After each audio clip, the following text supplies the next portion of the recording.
On propose la sortie de l'Union européenne, effectivement, et nous, on aimerait en débattre justement, parce qu'on ne propose pas la sortie de l'Union européenne pour le plaisir de sortir de l'Union européenne.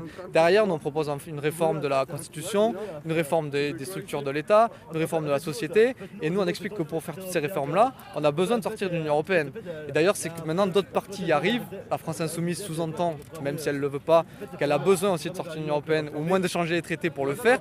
Donc il y a plein de gens qui le comprennent au fur et à mesure, qu'effectivement, ces traités-là nous brident si on veut réellement un changement de société. Et c'est ce qu'on explique nous, et c'est ce débat-là qu'on va amener en disant qu'on veut sortir de l'Union européenne, c'est expliquer aux gens que s'ils veulent réellement un changement de société, on est obligé d'en passer par là. Et je pense qu'une partie de la société qui a intérêt à cette Union européenne ne veut pas qu'on débatte de ça. Et c'est pour ça qu'ils nous caractérisent à l'extrême droite. C'est pour pas qu'on puisse débattre de ça et nous éliminer directement du débat en nous mettant à l'extrême droite. J'ai l'impression qu'ils font très peu de pédagogie en fait.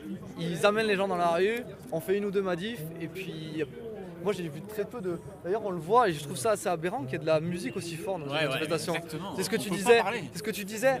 C'est que normalement les gens... Enfin moi si j'ai une manif c'est pour discuter, c'est de comprendre le problème, qu'on essaie de se mettre d'accord, savoir qu'est-ce qu'on peut faire pour lutter contre ça, mais non ils mettent de la musique. Et fort au point qu'on ne peut pas s'entendre. Et ça je n'arrive pas à comprendre en fait. C'est quoi l'idée? C'est quoi l'idée? Ça canalise la colère des gens en fait.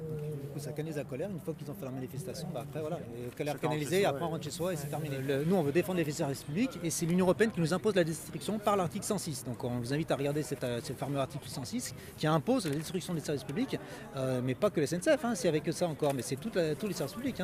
SNCF, EDF, GDF maintenant c'est fini, GDF ça n'existe plus, maintenant c'est NJ, la Poste, voilà, tous les services publics, c'est imposé. Donc nous on veut défendre les services publics, c'est pour ça qu'on estime qu'à notre place, ici, on a le droit de manifester et ils nous l'enlèvent en quelque sorte.